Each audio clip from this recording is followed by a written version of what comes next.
अस्सलाम वालेकुम। Joint session में आपको खुश आमदीद कहते हुए मैं हूँ सैयद आयशा नाज। ये जॉइंट सेशन है लाहौर से इस्लामाबाद तक। मेरे साथ आज इस्लामाबाद से मौजूद हैं अतर जैदी साहब, हुमा बकाई साहिबा, उनको हमने खुसूसी तौर पर आज शिरकत की दावत दी है।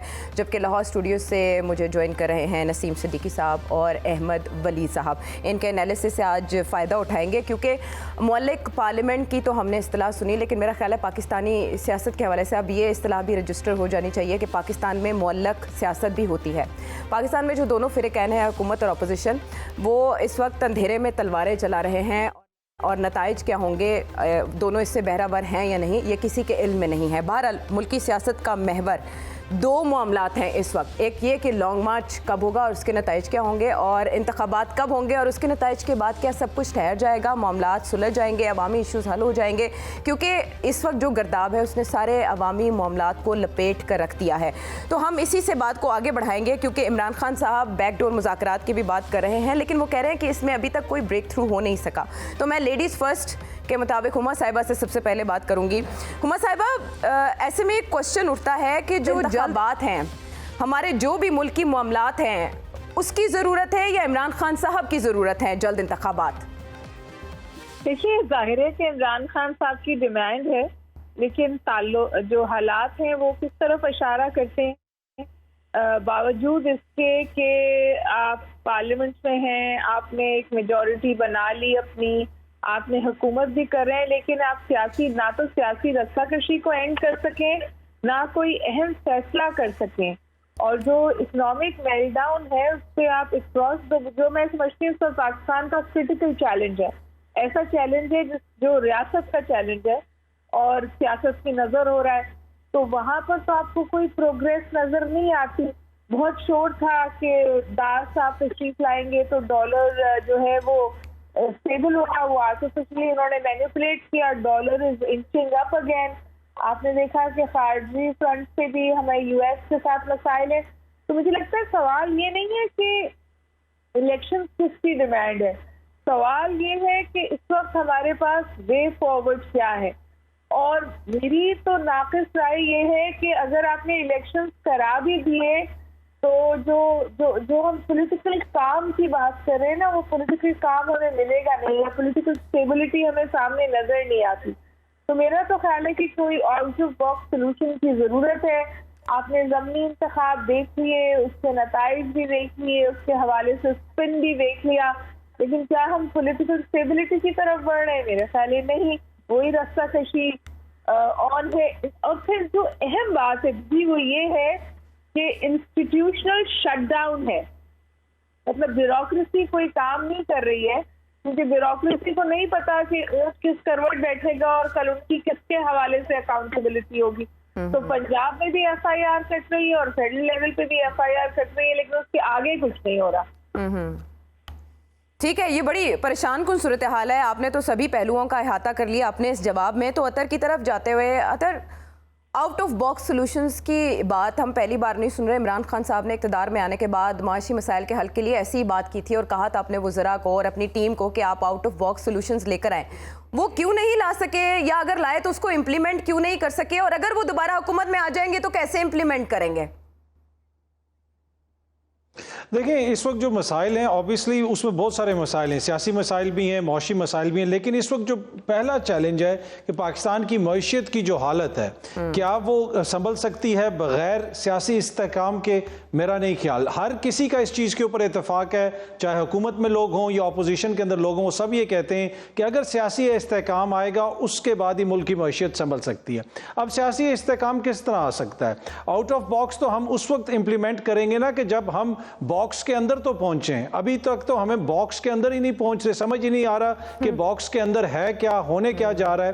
तो ये बहुत बड़ा एक इशू है। मुझे नहीं लगता कि जब तक इंतखाबात नहीं होंगे तब तक जो है पाकिस्तान के अंदर किसी किस्म की स्टेबिलिटी आएगी। लेकिन वो इंतखाबात किस तरह होंगे, क्या उनके नतीजे में मजीद पोलराइजेशन होगी? सारी जमातें देखें, इस वक्त तो सारी जमातें इकट्ठी हैं, पीपल्स पार्टी, नून लीग, ANP, ये सब मिल के इलेक्शन लड़ रहे हैं इस वक्त। लेकिन अगले जो आम इंतखाबात होंगे, इन सब ने अपने ही अपना मुकदमा रखना है आवाम के सामने, फिर तो मजीद पोलराइजेशन होगी। तो हालात तो इसी तरह चलते रहेंगे, लेकिन आउट ऑफ बॉक्स जो भी कुछ करना पड़ेगा वो इन सब दोस्तों को, जितने भी हमारे सियासी दोस्त हैं, इन सबको उस बॉक्स के अंदर बैठना पड़ेगा और इकट्ठा बैठ के कोई ना कोई फैसला करना पड़ेगा। कोई एक शख्स, कोई एक जमात मुझे नहीं लगता कि इस पोजीशन में है इस वक्त कि वो पाकिस्तान को इन मसाइल से निकाल सके। मैं जमात की बात कर रहा हूँ, शख्सियात की बात नहीं कर रहा। मैं ये नहीं कह रहा कि खान साहब जो है वो मियाँ साहब के साथ बैठ जाएं। नून लीग एक सियासी जमात है, सियासी हकीकत है, पीपल्स पार्टी सियासी हकीकत है, MQM सियासी हकीकत है, दीगर जमातें सियासी हकीकतें। तो जमातों की सतह के ऊपर एक लॉन्ग टर्म बातचीत हो कि किस तरह निज़ाम को लेकर आगे चलना है, तभी मसाइल हल होंगे। तो ये मसाइल के हल के लिए तो यानी एक बार फिर ग्रैंड डायलॉग की अहमद वली साहब बात की जा रही है, यानी इन अ वे या कहा जाता था जी पाकिस्तान में कौमी हुकूमत मसाइल के हल के लिए बड़ी ज़रूरी है। शहबाज शरीफ साहब ने इक़्तिदार में आने से पहले यही लाइन टो की थी और कौमी हुकूमत तकरीबन वही बैठी हुई है, 13 जमाती इत्तेहाद, सिर्फ इमरान खान साहब भी बाहर हम देख रहे हैं। तो अभी तक हुमा बकाई साहिबा ने बड़ी अच्छी बात की कि कुछ भी नहीं कर सके, ना फैसले कर सके, ना मईशत को लगाम डाल सके। डॉलर एक बार फिर हम देख रहे हैं कि वो उड़ान पकड़ आए, डार साहब के आने पे एक्सपेक्ट किया जा रहा था कि अब नहीं मजीद। सो क्या प्रॉब्लम है कोर में? देखें, एक तो देखें माजी में अभी 3.5 साल इमरान खान साहब को हुकूमत मिली। मेरा ख्याल पाकिस्तान की तारीख़ में ऐसी हुकूमत किसी को नहीं मिली, यानी पूरी सपोर्ट, एक सफ़ा, सब कुछ आउट ऑफ द बॉक्स, कुछ भी नहीं निकाल सके खान साहब। 3.5 साल उनकी अपनी जमात जो है वो समझती है कि हमारी बहुत बुरी कारकर्दगी रही और उस कारकर्दगी के बाद ही ये अदम एतमाद आई। और ग्रैंड डायलॉग की बात तो शहबाज शरीफ पहले से कर रहे हैं। वो तो शुरू से कह रहे थे कि मईशत के ऊपर आप कोई ना कोई हमारे साथ ग्रैंड डायलॉग कर लें, कोई नया मिसाके मईशत कर लें। लेकिन खान साहब जो हैं वो तो पार्लियामेंट में भी कहते थे मैं इनके साथ नहीं बैठ के बात कर सकता क्योंकि ये चोर हैं। अच्छा, अब 3.5 साल जो है उन्होंने किसी से बात नहीं की। अब हुकूमत से निकल के वो कहते हैं मैंने किसी से बात नहीं करनी। तो ग्रैंड डायलॉग जो है वो कहाँ जाएगा, कैसे बनेगा, कैसे आउट ऑफ द बॉक्स चीज़ें निकलेंगी? अगर ये जो इस वक्त सिचुएशन बिल्कुल हाल्ट हुई हुई है, बिल्कुल रुकी हुई है, उसमें कोई ऐसे जेस्चर्स आने चाहिए कि जिसमें ये बातचीत जो है वो शुरू हो। हाँ ठीक है, जैसे अतर साहब कह रहे हैं कि शख्सियात के साथ उनको बहुत बड़ा एतराज़ है, वो इंडिया के साथ बातचीत कर सकते हैं जिनके साथ हमने जंगें लड़ी हैं, लेकिन पाकिस्तान के किसी ऐसे शख्स के साथ बात नहीं कर सकते जिसका नाम नवाज शरीफ है, जिनका नाम आसिफ जरदारी है या बिलावल भुट्टो है या मरियम है। लेकिन बैकडोर उनके मुज़ाकरात कहीं तो चल रहे हैं, कहीं और चल रहे हैं। सहाफ़ियों के सवालों के जवाब देते हुए कहा, लेकिन बात नहीं बनी। वो कहीं और चल रहे हैं, क्यों नहीं बन रही बात? इनके साथ बातचीत वो करने के लिए तैयार नहीं है। निचली क़यादत के साथ तो बातचीत हो सकती है, फ्लोट करें इस तरह का आइडिया कि जी बिल्कुल हम निचली क़यादत से बातचीत कर लेते हैं, पैगाम रसानी हो जाएगी। लेकिन पॉइंट ये है कि अगर आप बिल्कुल मुज़ाकरात का रास्ता बंद करके बैठ जाएंगे और फिर कहेंगे कि हम मुल्क को चलने नहीं देंगे, तो ये भी मुल्क के लिए अच्छा नहीं है। मईशत के लिए तो सारी दुनिया की जमातें जो हैं वो इकट्ठी हो जाती हैं कि मईशत के ऊपर हम इस तरह की सियासत नहीं करेंगे। हम सियासत जो है अपनी सियासत के तौर पर सियासत करेंगे, इक़्तिदार के लिए सियासत करेंगे, लेकिन मईशत के ऊपर हम कोई भी कॉम्प्रोमाइज़ करने के लिए तैयार हैं। तो कोई कॉम्प्रोमाइज़ जो है, खान साहब की तो अपनी ज़िद है, वो तो किसी से बात नहीं करते। वो अपने जो नीचे उनके लीडर हैं वो उनको भी डिक्टेट करते हैं ना, वो जो उनके जहन में है, जैसे उनको सक्सेस मिल रही है, पॉपुलैरिटी मिल रही है, बहुत सारे ऐसे लोग होंगे जो उनको मशवरा दे रहे होंगे कि असम्बलियों में रहें और आप ऐसे करें, ये करें। लेकिन उन्होंने असम्बलियों के बाहर रह के अपना जो नैरेटिव बिल्ड किया, उसके ज़रिए से उन्होंने पॉपुलैरिटी हासिल कर ली। अब पॉपुलैरिटी हासिल करना मुश्किल काम नहीं है। जिस तरह का आप नैरेटिव बिल्ड करें पाकिस्तान जैसे मुल्क में मज़हब के नाम पे या किसी भी बैरूनी साजिश के नाम पे, तो वो बड़ा आसान है। लेकिन बात यह है कि एक सियासतदान को मुदब्बर सियासतदान नज़र आना चाहिए। इस एज में भी जाके अगर आप अपना तदब्बर और एहतियात और चीज़ें इस्तेमाल नहीं करते तो फिर उस पॉपुलैरिटी का क्या करेंगे? आप कहाँ लेके जाएंगे पॉपुलैरिटी को? हाँ, पॉपुलैरिटी मसाइल का हल नहीं देती। पॉपुलिज्म की वजह से दुनिया में हमने जो खराबियाँ देखी वो भी तारीख का एक हिस्सा हैं। लेकिन नसीम सिद्दीकी साहब, अगर हम मौजूदा सूरत हाल की बात करें ना, तो ट्रस्ट डेफिसिट पाकिस्तानी सियासत में तो जैसे ये जुज़्व लाज़िम हो चुका है। हम देख रहे हैं कि इमरान खान साहब इल्ज़ामात लगाते हैं ताकतवर हलकों पे कि आप इस हुकूमत को सपोर्ट कर रहे हैं, तो दूसरी तरफ जावेद लतीफ़ साहब मुस्लिम लीग नून के जो सीनियर रहनुमा हैं, वफाकी वज़ीर भी हैं, वो ये कह रहे हैं कि 2018 के इंतखाबात की तरह ज़िमनी इंतखाब में भी सहूलतकारी की गई। अगर दोनों पार्टीज ही ऐसी बात करेंगी, दोनों फ़िरक़ैन, तो ट्रस्ट डेफिसिट के होते हुए मामलात आगे कैसे बढ़ेंगे? बिस्मिल्लाहिर्रहमानिर्रहीम, शुक्रिया। ये देखिए कि आप पाकिस्तानी सियासत में जब भी सियासतदानों की आपस में लड़ाई हुई है, नुकसान पाकिस्तान का हुआ है। अगर आप अर्ली 70s में चले जाएं तो उस वक्त सियासतदानों ने फैसला करना था कि किसने हुकूमत करनी है। ज़्यादा पार्टी वाले को आपने बाहर रखा, जो कम मेजॉरिटी के साथ थे आपने उनको वज़ीर आज़म बना दिया। क्या नुकसान उसका पहुंचा? वो हमें पूरा आधा मुल्क खोना पड़ गया। फिर हम इल्ज़ामात इस्टेब्लिशमेंट पे लगाते हैं, जबकि फ़ैसले तो सियासतदानों ने करने होते हैं। आप 90 की दिहाई को देख लें। 90 की दिहाई में क्या हुआ? आपको 88 के बाद मौका मिला जमहूरियत का। मोहतरमा बेनज़ीर भुट्टो शहीद वापस आई, उन्होंने बड़ी एक्टिवली पाकिस्तान में सियासत की। नवाज शरीफ साहब उस वक्त पंजाब की सियासत कर रहे थे, वहाँ से निकल के वो वफाक में आए। लेकिन 90 में क्या बिल्ली चूहे वाला खेल शुरू हो गया। उस लड़ाई का क्या नतीजा निकला कि मुशर्रफ साहब का दौर आ गया, पाकिस्तान फिर पीछे की तरफ चला गया। 2008 में आके जब दोबारा इलेक्शन होते हैं, उसके दरमियान में जो सबसे अच्छा काम हुआ था वो मैंने देखा कि जिस तरह 90 की दिहाई में लड़ाई होती थी, लंदन में चार्टर ऑफ डेमोक्रेसी हुआ, उसके अंदर मोहतरमा बेनज़ीर भुट्टो शहीद बैठी, नवाज शरीफ साहब बैठे, इनके तमाम वुज़रा जो थे बैठे, बड़े आपस में उनके ताल्लुकात बने वहाँ पे। उसके बाद आके जरदारी साहब ने 2008 में हुकूमत ली, 2013 तक वो करते रहे। डेफिनेटली जब सियासत में एक दूसरे के मद्दे मुकाबिल होंगे तो कोई ना कोई हल्की फुल्की जो फुलझड़ियाँ हैं वो तो जलती रहेंगी, लेकिन कोई बड़ा वाक़या नहीं हुआ। फिर 2013 में नवाज शरीफ साहब जीत गए, वो मुल्क के तीसरी दफ़ा वज़ीर आज़म बने। लेकिन फिर 2014 में जब इमरान खान साहब का धरना शुरू हुआ, उस वक्त पॉलिटिकली पाकिस्तान के अंदर पोलराइजेशन बढ़ना शुरू हो गई। आप देखें कि जो पार्लियामेंट के मसाइल हैं वो पार्लियामेंट में हल होना चाहिए। जब आप उसको सड़कों पर लेकर आएंगे तो फिर मामले ख़राब हो जाएंगे। आपके 124 दिन के 26 दिन के जो धरना था उसका कोई फ़ायदा नहीं हुआ। इलेक्शन 2018 में हुए।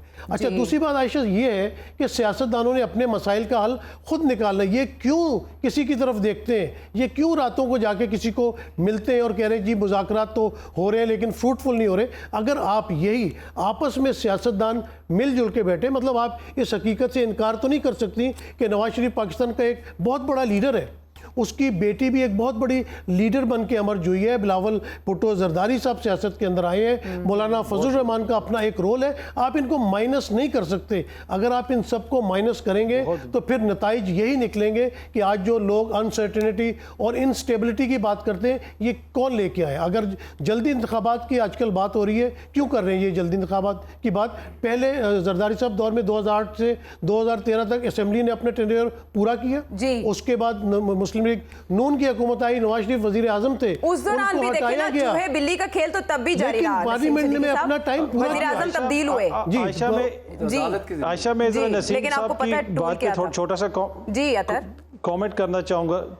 जैसे नसीम साहब ने ये कहा कि पोलराइजेशन 2014 में बढ़ गई, उससे पहले अहमद वलीद साहब ने भी अपना तबसरा दिया। देखें 2014 के बाद जब 2016 में पानामा आया, और पानामा जिस वक्त आया उस वक्त ये कहा गया कि जनाब ये आवाम भूल जाएंगे, 2 सालों के अंदर इसको कोई याद ही नहीं रखेगा। अब किसी को उसकी करप्शन की तरफ उसकी तवज्जो करवाना, उसकी करप्शन के ऊपर बात करना, ये पोलराइजेशन नहीं है। ये एक बड़ा गलत तासुर दिया जाता है कि ये पॉपुलिज्म है, ये पोलराइजेशन है। आज भी मियाँ साहब उन्हीं फ्लैट्स में बैठे हैं, उसमें 400 लोग और भी थे, सिर्फ नवाज शरीफ के ऊपर, और नवाज शरीफ साहब का नाम नहीं था उसमें, और फिर उनको हंगामा पे निकाला। नसीम साहब कहने का ये है कि मैं किसी की फेवर नहीं बताता हूं, लेकिन बात अगर हम सही मायनों पे नहीं लेके जाएंगे तो फिर इसी तरह होगा ना। अगर आप किसी एक बंदे को टारगेट करेंगे तो फिर वो शोर तो मचाएगा। नसीम साहब मैं उसी तरफ आ रहा हूं, उसमें अगर आपका भी नाम आता ना तो मुझे कोई इशू नहीं है। आप इस मुल्क के वजीर आजम नहीं हैं, आप यहां से 3 दफा वजीर आजम नहीं मुंतखब हुए। ये कैसे हो सकता है कि हुक्मरान खानदान का नाम आए, सारी पब्लिक रिसोर्सेज उसके पास हैं और उसका नाम हो, और पूरी दुनिया के अंदर वो कोई आलमी सतह के ऊपर एक स्कैंडल आया था मुबैना करप्शन का, कोई पाकिस्तान के अंदर कोई एस्टेब्लिशमेंट नहीं लेके आई थी जिस तरह का इन्होंने तासुर कायम करने की कोशिश की। लेकिन अगर मेरा नाम भी आ जाता, पार्लियामेंट में खड़े होकर मेरा नाम भी आ जाता और मैंने पाकिस्तान से की होती तो मुजरिम तो आज तक नहीं है उसके हवाले से। ठीक है अतर बात समझ गए। लेकिन इमरान खान साहब ने तो खुद पनामा के फैसले के हवाले से ये कहा था कि ये एक कमजोर फैसला है।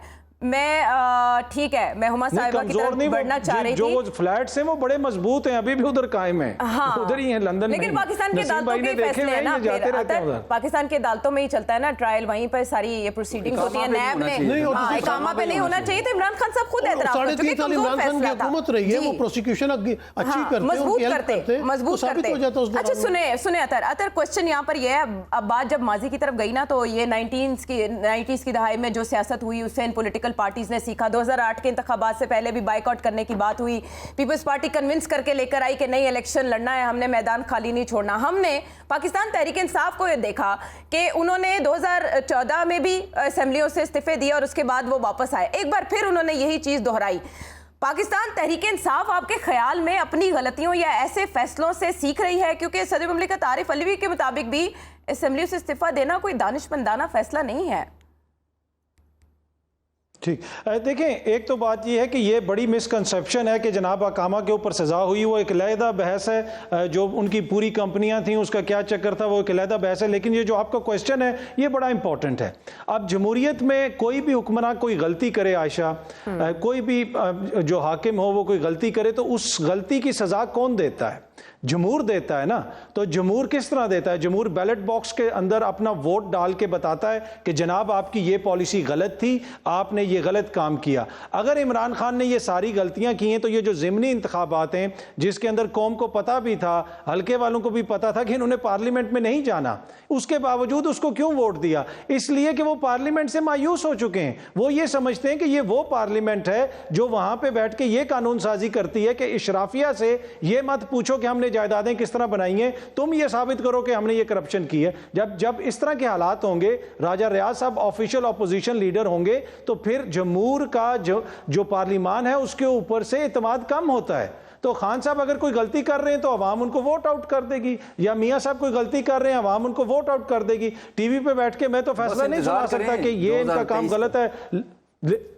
अच्छा, एक मिनट मेरी सुन तो लेना, आप दोनों हजरात बीच में बोल पड़ते हैं, मेरी बात सुन लें। मियां साहब का दिफा आप जरूर करें, करप्शन का दिफा जितना मर्जी करें, मुझे कोई इशू नहीं है, पर अपनी बारी पे करें। अच्छा, मैं ये अर्ज कर रहा था कि ये आप कौन फैसला ये करेगा? ये फैसला आवाम करेगी। अब मैं या वलीद भाई या सदीकी साहब तो नहीं करेंगे ना कि खान साहब ने जो गलती कर दी इसकी सजा दे दो। तो जब इलेक्शंस होंगे तो इलेक्शंस में बिल्कुल वाजे हो जाएगा कि आवाम क्या समझती है कि किसका फैसला ठीक था या किसने गलती की। तो ये हमें वेट करना पड़ेगा इलेक्शंस के अंदर। और हालिया जो तारीख है पिछले दिनों जो हमने देखा, उसमें अवामी मूड तो बिल्कुल इसके बरक्स शो करता है। तो ऐसा क्यों नहीं मुमकिन? आप करप्शन का दिफा कर रहे हैं वैसे अहमद वली साहब? करप्शन की दफा कोई नहीं करेगा। करप्ट जो भी होगा उसका सॉलिड केस बनना चाहिए, चाहे वो नवाज शरीफ हो चाहे कोई भी हो। मसला ये है कि पाकिस्तान की अदालतों ने कुछ ऐसे फैसले किए हुए हैं और नैब ने ऐसे केसेस बनाए हैं, हेरोइन समेत राना सनाउल्लाह का केस के क्या मिसाल है उसकी, और एहसन इकबाल के ऊपर क्या हुआ, ये बरी हुए। तो ये नहीं होना चाहिए ऐसा, यानी कि सॉलिड पहले इन्वेस्टिगेशन करके फिर केस होना चाहिए। अगर वो केस जाली है तो फिर नैब के खिलाफ एक्शन होना चाहिए। तो अगर मिसाल के तौर पर अगर इमरान खान साहब जो हैं वो 2023 अगस्त तक, सितंबर तक वेट कर लेते हैं मुईशत की खातिर, पाकिस्तान की मुईशत के लिए वो कहते हैं कि मैं ठीक है मैं वेट कर रहा हूँ, तो इसमें क्या हर्ज है? इलेक्शन हो जाएगा, फिर वो जीत के आ जाए दोबारा से। क्या ख्याल है आपका, उनको इतनी जल्दी क्यों है? अहमद वली साहब, क्वेश्चन जो मैंने सबसे पहले किया, क्यों जल्दी है? देखिए, जल्दी ये है कि उनको डर है कि उनके जो इस वक्त पॉपुलैरिटी ग्राफ है कहीं वो आगे जाके नीचे आना ना शुरू हो जाए। वो कैसे आ सकता है? वो गवर्नमेंट में तो है नहीं। गवर्नमेंट में है नहीं, लेकिन ऑब्वियसली अगर ये गवर्नमेंट जिन्होंने टफ डिसीजन लिए हैं उनको डर है कि ये टफ डिसीजन उन्होंने ले लिए, अब आगे जब ये एड वगैरह आ जाएगी, पैसा आ जाएगा, मे भी फिर आगे इलेक्शन के करीब जाके जो एन लीग या पीडीएम पूरा बजट देगी उसमें अवामी फलाह के मंसूबे अनाउंस कर देगी, कोई कंसेशंस दे देगी, सैलरी बढ़ा देगी, तो शायद कोई अपना विन कर सके फेवर दोबारा से। तो इसका डर है, उसके बाद फिर मकबूलियत जो है इनकी कम होगी, तो फिर वो उस तरह से 2/3 जो उन्होंने सोचा हुआ है वो नहीं ले पाएंगे, ये है वजह। अच्छा, जब आप नसीम सिद्दीकी साहब दहाइयों की सियासत का जब जायज़ा ले रहे थे तो 2/3 अक्सरियत का एक ख्याल तस्वुर किया जाता है कि फिर जब आप भारी मैंडेट लेकर आते हैं तो आप बड़े बड़े फैसले कौम की तकदीर के हवाले से कर सकते हैं। माजी में नवाज शरीफ साहब भी इसी कॉन्फिडेंस का शिकार हुए। इमरान खान साहब भी अब ये समझ रहे हैं कि अगर इलेक्शन हो जाते हैं फौरी तो उसका फ़ायदा ये होगा कि ये मकबूलियत की वजह से उन्हें 2/3 अक्सरियत मिल जाएगी। इमरान खान साहब आपके ख्याल में उस 2/3 अक्सरियत के साथ वाकई मुल्क की तकदीर बदलने के फैसले कर सकते हैं, ये पिछले 4.5 साल को देखते हुए? 3.5 साल। देखिए, जिस तरह अतर पहले बात कर रहा था, मैं थोड़ा सा करप्शन के ऊपर बात कर लूं। हम यहाँ किसी की करप्शन को डिफेंड करने को नहीं बैठे हुए, लेकिन मैं इस बात को जरूर डिफेंड करता हूँ कि करप्शन के केसेस के फैसले प्रेस कॉन्फ्रेंसिस में मीडिया पे बैठ के नहीं होने चाहिए। ट्रायल नहीं होना जो चाहिए। अदालत फैसला देती है, अदालत ने फैसला दिया, इमरान खान सादिक और अमीन है, पाकिस्तान की सबसे बड़ी अदालत ने फैसला दिया, हम उस बात को मानते हैं। लेकिन किसी अदालत ने अभी नवाज शरीफ को या शहबाज शरीफ को करप्शन में सजा उन्होंने नहीं दी है। ये आसिफ अली जरदारी पर इतने इल्जाम एवन फील्ड रेफरेंस में हुई भी है। जी जो करते हैं उसकी बात भी, तो जब तक अदालत नहीं कहेगी जब तक तो किसी बात पे नहीं हो सकता। फिर इमरान खान साहब के दौर में ले लें, जिस तरह चीनी का स्कैंडल आया, आटे का स्कैंडल आया, वो भी एक करप्शन थी। पाकिस्तान में करप्शन 3.5 साल में ख़त्म तो नहीं हुई ना। पंजाब में बुजदार साहब थे, क्या पीटीआई वाले उनको सपोर्ट नहीं करते थे, बड़े परेशान थे। कितनी करप्शन पंजाब में भी हुई, क्या कोई केस सामने आया या उसका फैसला हुआ? मैं कहता हूँ अक्रॉस द बोर्ड जो है वो करप्शन पे फैसले आने चाहिए। जिस भी पार्टी से जो भी ताल्लुक हो जिसका, उसका जो भी नतीजा है वो आना चाहिए। जो आयशा आपने सवाल पूछा, 2/3 अक्सरियत बहुत अच्छी बात है, लेकिन मैं ये बात करता हूँ कि अगर 2/3 अक्सरियत नहीं है असेंबली में, अगर पीटीआई मौजूद है, पीपल्स पार्टी मौजूद है, पीएमएल-एन मौजूद है, और कोई आवाम के फ़ायदे के लिए लाइक इलेक्शन के जो आपके अपना रेफरेंसेस होते हैं या उसमें अपने अमेंडमेंट्स करनी होती है, आप सब क्यों नहीं मिलके करते? जब आपको असेंबली में आवाम ने पहुंचा दिया है तो कम से कम वहाँ बैठ के आप कुछ ऐसे लॉज ले आए जिससे आवाम को फ़ायदा हो। आवाम के वोट लेते हैं, आवाम के वोट लेके असेंबली में पहुंचते हैं, वहाँ फिर अपनी वजारतें ले लेते हैं, फिर अपनी मर्जी की चीज़ें करते हैं, फिर कोई जाता है कोई नहीं जाता। आप जाके प्रेस गैलरी में बैठे, कभी आधी असेंबली होती है, कभी 8 लोग बैठे हुए होते हैं, तो ये आवाम के साथ मजाक क्यों बनाते हैं? एक दफ़ा इन तमाम पॉलिटिशियंस को मिल के बैठना पड़ेगा। जब तक ये मिल के नहीं बैठेंगे और पाकिस्तान के जितने मसाइल हैं उनके हल नहीं निकालेंगे तो उसका नुकसान पाकिस्तान को होगा, उसका नुकसान पाकिस्तानी आवाम को होगा। इस वक्त जिस तरह सैलाब आया हुआ है और 3-3.5 करोड़ पाकिस्तानी डिस्प्लेस हुए, मेरे ख्याल से हम तमाम लोगों को मिलके उनकी तरफ तवज्जो देनी चाहिए। वो इसी पाकिस्तान के बाशिंदे हैं और ये वो लोग हैं जो हमें फीड करते हैं। ये गंदम उगाते हैं, ये कपास उगाते हैं, ये मवेशी पालते हैं, तो हम उन लोगों का ख्याल नहीं कर रहे। हम सिर्फ लॉन्ग मार्च के बारे में डिस्कस कर रहे हैं, लॉन्ग मार्च के बारे में सोच रहे हैं। इलेक्शन क्या, अब अक्टूबर आधा गुजर चुका है, अगर अगस्त में भी अगले साल इलेक्शन हो जाते हैं, एक तो जमहूरियत की ये फतह होगी कि 3 दफ़ा से असेंबली अपना टेन्योर पूरा कर रही है, ये भी तो एक जमहूरियत की जीत है। और अगर अगस्त में इलेक्शन होते हैं, इमरान खान साहब तो 2/3 अक्सरियत से वहाँ पे आते हैं, मोस्ट वेलकम, हम उनको सर आंखों पे बिठाएंगे। लेकिन जब तक नहीं आते तब तक पाकिस्तान की मईशत को बिगाड़ने के लिए इस किस्म की चीज़ें नहीं होनी चाहिए, क्योंकि Pakistan already it's going down the drain. तो हमें पहले पाकिस्तान बचाना है। पाकिस्तान है तो हमारी हुकूमत है, असेंबलियाँ हैं, हमारी शान है पाकिस्तान। जो लोग आज़ाद मुल्क में नहीं रहते उनसे जाके पूछें कि मकबूजा कश्मीर वालों के साथ क्या सलूक होता है, फ़लस्तीन वालों के साथ क्या सलूक होता है। तो ये अल्लाह ताला की बड़ी रहमत है कि पाकिस्तान ने हमें एक आज़ाद मुल्क दिया हुआ है, और ये मुल्क के लिए हम सबको मिल के चलना चाहिए। हाँ, मतलब इश्यूज़ की पॉलिटिक्स, अवामी इश्यूज़ की पॉलिटिक्स के बजाय इस वक्त जो है वो ज़ाती पॉलिटिक्स ज़्यादा हो रही है। इमरान खान साहब उन लोगों के साथ बैठने को तैयार नहीं हैं जो हमारी सियासत का एक हिस्सा रहे हैं, और इमरान खान साहब ये कहते हैं कि वो चोर और डाकू हैं। इमरान खान साहब को इस सिचुएशन में थोड़ा आपके ख्याल में पीछे नहीं आना पड़ेगा, क्योंकि जब तहरीक अदम एतमाद के जरिए हुकूमत खत्म हुई तो इलेक्शन कमीशन ने सुप्रीम कोर्ट में जाके ये कहा कि अगर हम कम से कम वक्त भी लेते हैं तो अक्टूबर तक इलेक्शन का इनेकाद मुमकिन हो सकता है। तकरीबन 6 माह तब से लेकर अब तक चाहिए, लेकिन अक्टूबर आ चुका, अब ऐसा मुमकिन नहीं है जो तहरीक इंसाफ का मुतालबा था जल्द इंतखाबात का। इमरान खान साहब के तो बड़े कोर इशूज़ हैं, अगर हम इसमें जायज़ा लें, आई वोटिंग वो चाहते हैं, ईवीएम का इस्तेमाल वो चाहते हैं, इस पर लेजिस्लेशन वो चाहते हैं, TORs SOPs वो चाहते हैं तय होना, वो किसी प्लेटफॉर्म पे तो बैठ के तय होंगे ना, और उसमें वक्त भी लगेगा। क्या लॉजिकली इस चीज़ को अंडरस्टैंड नहीं करना चाहिए इमरान खान साहब को या PTI को?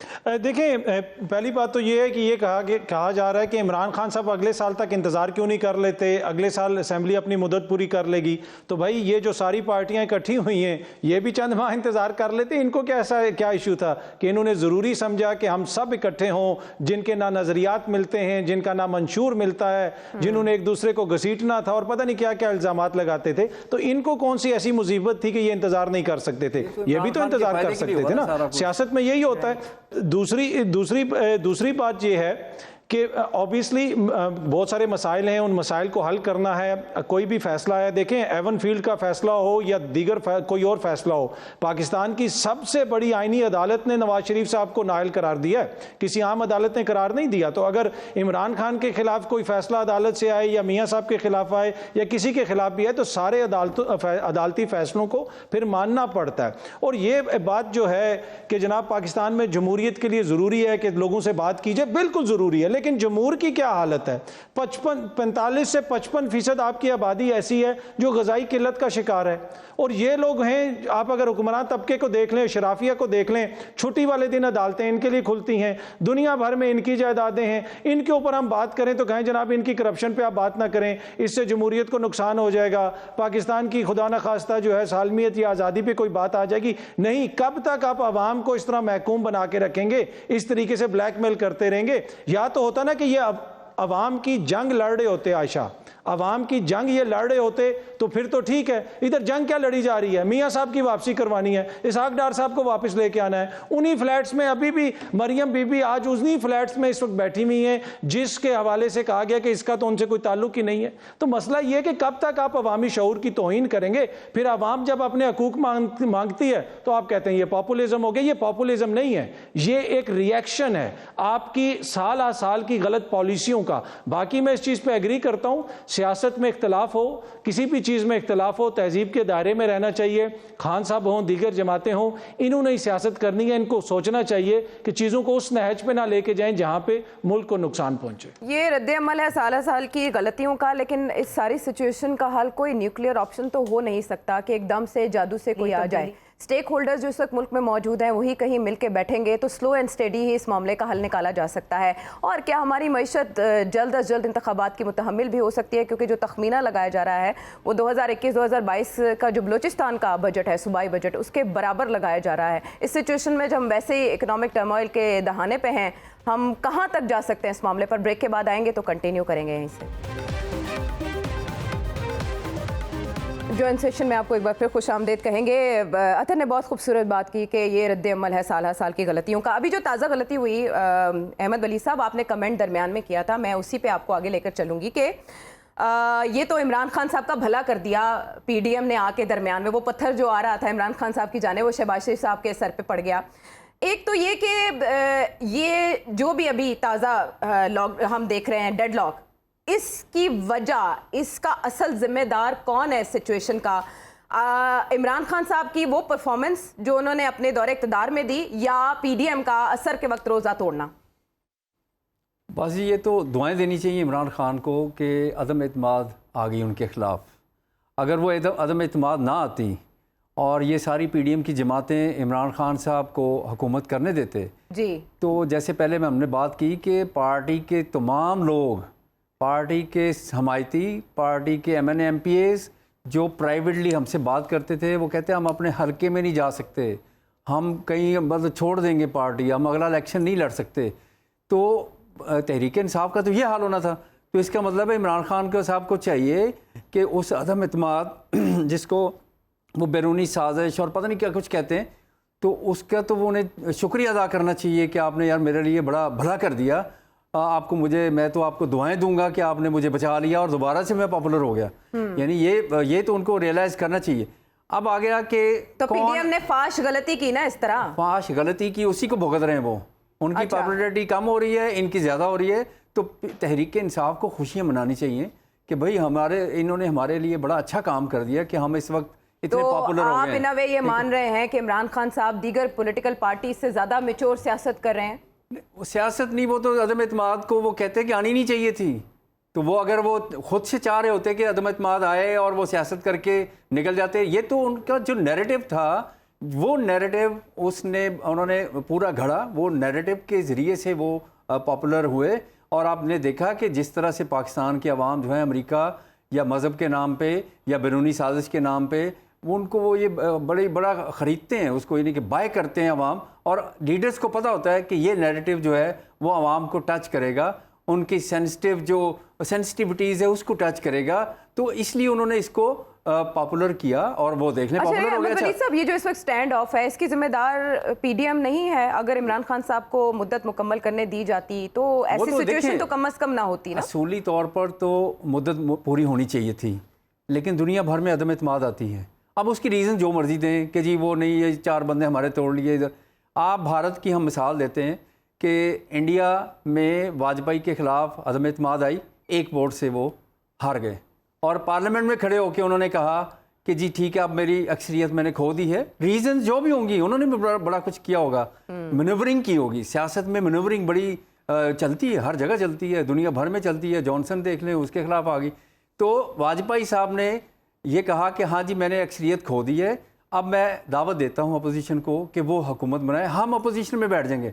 आज हम वाजपेयी की मिसालें दे रहे हैं। अच्छा, अब उन्होंने बड़े पोलाइटली ये कहा, तो क्या बाद में बीजेपी की मकबूलियत कम हो गई? वाजपेयी तो दोबारा प्राइम मिनिस्टर बन गए, आज मोदी भी बीजेपी के लीडर बने हुए हैं। तो ये कहना कि अगर जी हम प्यार से असम्बली में बैठे रहते और वो हम इनको करने देते, ठीक है सियासत तो करनी है उन्होंने, जब अपोजिशन में बैठेंगे यहाँ तो मसाइल ही इतने कि अपोजिशन करना आसान है, हुकूमत करना मुश्किल है जी। तो आपकी मकबूलियत फिर भी बढ़ जानी थी, ठीक है। आपने वो पार्लियामेंट जहाँ पे लोगों ने आपको भेजा, आपने वो छोड़ दी। अच्छा, अब मसला आ गया जी कि अब अगला साल पूरा कैसे निकलेगा, स्टैंड ऑफ रहेगा और उसकी स्टैंड ऑफ की वजह तो इमरान खान साहब है ना, उनको कौन समझाएगा कि यार आप 1 साल के लिए रुक जाएं, कोई बात नहीं, मुईशत की खातिर। जैसे पहले हमने बात की, कैसे अहमद वली साहब, मैं यही तो कह रही हूँ, वजह तो पीडीएम है। आप ना आते दरमियान में, आप मुकम्मल करने देते, परफॉर्मेंस के बलबूते पे गिरने देते इस हुकूमत को। उन्हें तो चाहिए था, ये तो हम पहले से कह रहे हैं कि पीडीएम को नहीं आना चाहिए था बीच में। वो कहते कि भाई नहीं, हमने इनकी हुकूमत नहीं गिरानी, तो अब इनको चलने दें। अच्छा, मुझे इख्तिलाफ है कि क्यों नहीं आना चाहिए, मैं इस पे जवाब देता हूं। वली साहब इजाजत है जी? देखिए, बात ये है कि ये रूल्स ऑफ गेम है ना। आप क्रिकेट खेल रहे हैं, आप T20 आपका मैच चल रहा है, वनडे मैच चल रहा है, आखिरी बॉल तक पहुंच गया और आपने कहा जी इंडिया जीत गया, इंडिया मैच जीत गया, आपने टीवी बंद कर दिया, मियाँदाद ने आखिरी बॉल पे छक्का मारा और सारा पासा पलट दिया। तो आप ये नहीं कह सकते कि किसी की पॉपुलैरिटी चल रही है। पीडीएम ने कोई खिलाफ आइन काम नहीं किया। वोट ऑफ नो कॉन्फिडेंस साजिश के तहत आता है। मोहतरमा बेनज़ीर भुट्टो के दौर में वोट ऑफ नो कॉन्फिडेंस आया, उसामा बिन लादेन ने पैसे दिए, वो जो अपना असगर खान केस है उसमें बड़ी डिटेल्स हैं। लेकिन क्या हुआ, जरदारी साहब ने, बेनज़ीर भुट्टो ने, उन्होंने मुकाबला किया उस साजिश का और उसको उन्होंने नाकाम बनाया। अगर यही काम इमरान खान साहब करते, अपने इत्तेहादियों को उन्होंने नाराज़ किया, आप इत्तेहादियों के पास गए, मुझे याद है वो इत्तेहादी तो आज हुकूमत से भी नाराज हो रहे हैं। सुने, परवेज इलाही के पास गए और वापस आ गए।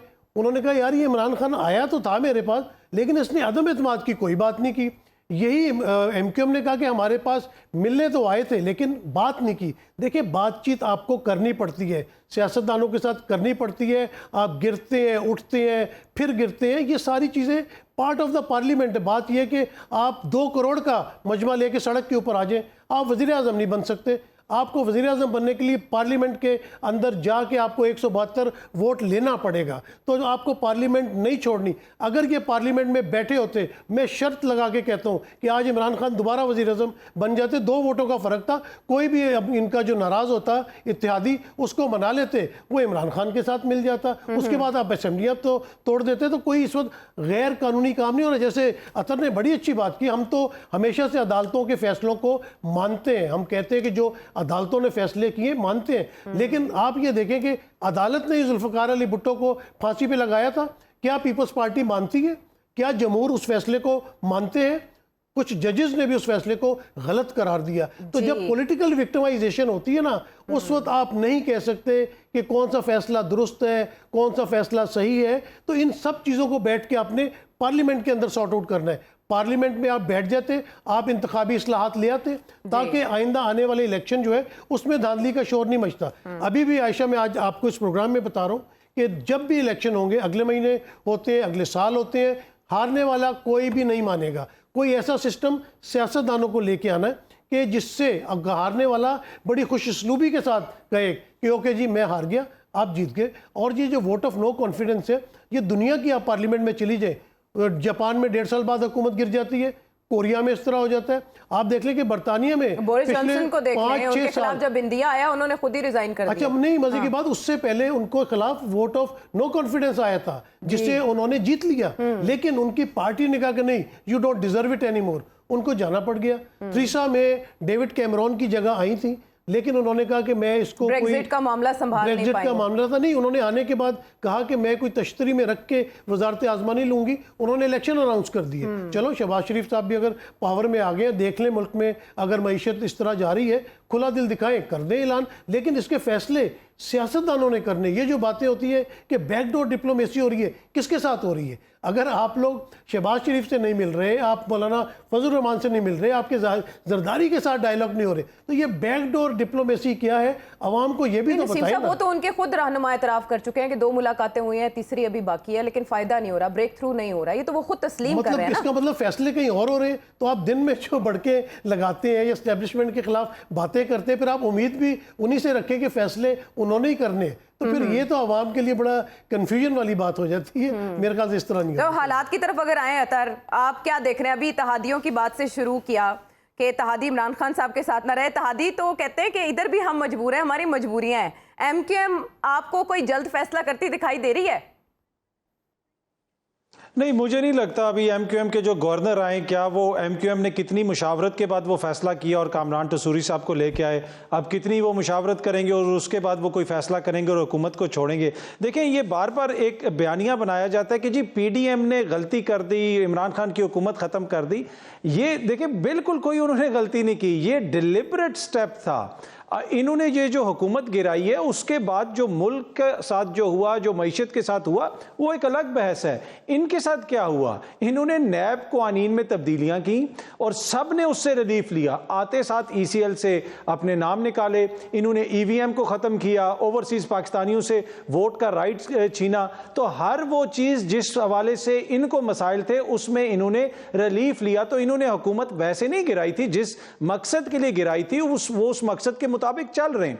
दूसरी बात यह है कि फिर ये भी कहते हैं कि जी इमरान खान को सियासत नहीं आती, हम तो सियासत में PhD हैं, इधर आओ हम तुम्हें सियासत सिखाएं। हालत आपकी ये है कि आप सारे इकट्ठे हो गए हैं और फिर भी आप ये कह रहे हैं कि मसला वो है जो हमारे साथ बात नहीं कर रहा, जो हमसे अलहदा है। तो इट मीन्स कि वो आपसे फिर बेहतर सियासतदान है। इट मीन्स कि आपकी सारी सियासत, सब कुछ जो है वो उसके आगे आके ज़ीरो हो गई है। ज़ीरो क्यों हो गई है? देखें, आप बहुत सारी चीज़ें हम कहते हैं, हम बरतानिया की मिसाल देते हैं। अब बोरिस जॉनसन के ऊपर जो बड़े बड़े इल्ज़ामात थे, उसमें सबसे संगीन इल्ज़ाम क्या था कि उनका जो सरकारी फ्लैट है उसकी 25,000 पाउंड की उन्होंने रेनोवेशन कराई थी और वो 25,000 पाउंड उनके किसी दोस्त ने दिए थे। ये उनके ऊपर इतना संगीन इल्ज़ाम था, उसके ऊपर वहां पे इतनी ज़्यादा हुआ। और दूसरा, कोरोना के कुछ उन्होंने कानून वगैरह की खिलाफ वर्जी की थी, SOPs की। दूसरी तरफ वो लोग जो ये मिसालें देते हैं, वो बरतानिया में उन फ्लैट्स में बैठे हुए हैं जिसकी आज तक उन्होंने मनी ट्रील नहीं दी। तो मसला ये है कि क्या हम यहाँ पे स्कैंडिनेविया या नॉर्वे की सियासत डिस्कस कर रहे हैं? यहाँ पे आइन और कानून के मुताबिक असेंबलियों में वो हो रहा है जो होना चाहिए? क्या ये सियासत पाकिस्तान की आवाम के लिए है? मेरा सिर्फ और सिर्फ एक नुक्ता है, अगर ये सियासत पाकिस्तान की आवाम के लिए कर रहे हैं, ये पाकिस्तान की आवाम के हकूक़ की जंग लड़ रहे हैं, तो आप देखेंगे कि इन सियासतदानों से आगे आपको आवाम खड़ी हुई नजर आएगी। मुझे ये है कि ये टोटल जो जंग है, ये इशराफिया की जंग है, इशराफिया के हकूक़ की जंग है। ये कहते हैं जी वज़ीर आज़म को उतार दिया, अपोजिशन लीडर को उतार दिया। यहाँ पे कितने लोग ये कहते हैं कि जनाब साफ पानी नहीं मिलता, हमारी जंग इसलिए है कि तिब्बी सहूलियात नहीं मिलती, हमारी जंग इसलिए है कि तालीम की बुनियादी सहूलियात नहीं है। कितनी पार्टियां इसके ऊपर जो है वो बाहर निकल के जंग करती हैं। ये इशू है। जब तक आप आवाम की जंग को, अपनी जंग या उनके हकूक को अपना जो है वो पहला अवलीन तरजीह नहीं देंगे, तब तक आप इररेलेवेंट है। और इसी वजह से पार्लियामान इररेलेवेंट होती जा रही है। देखें, आप बल्दियाती निज़ाम के हवाले से देखें रवैया हुकूमतों जी, का। बल्दियाती निज़ाम तो देखें मुशर्रफ साहब के दौर में था। अगर आप देखें कि उस वक्त कराची, लाहौर, भावलपुर, सियालकोट कितनी अच्छी परफॉर्मेंस थी। बल्दियाती इंतखाबात बहुत जल्द होने चाहिए और वही असल में जमहूर को जो फ़ायदा पहुंचाने वाला सिस्टम है वो बल्दियाती निज़ाम है। लेकिन मैं अतर की बात पे एक बात करूंगा कि देखिए पार्लियामेंट में बिल्कुल आपने सही कहा, हम मान लेते हैं कि शहबाज शरीफ पीडीएम ने आने के बाद जो है वो नैब कवानीन में तब्दीलियाँ की, उसका फ़ायदा उठा लिया। आप देखें कि आपको अगर पहली तकरीर याद हो, मैं उस वक्त पार्लियामेंट हाउस की प्रेस गैलरी में मौजूद था। इमरान खान साहब ने कहा कि मैं रेगुलर पार्लियामेंट में आया करूंगा और क्वेश्चन आंसर का मैं जवाब दिया करूंगा। देखें यूसुफ रजा गिलानी साहब ऐसे वज़ीर आज़म थे जो रेगुलर पार्लियामेंट के अंदर आते थे।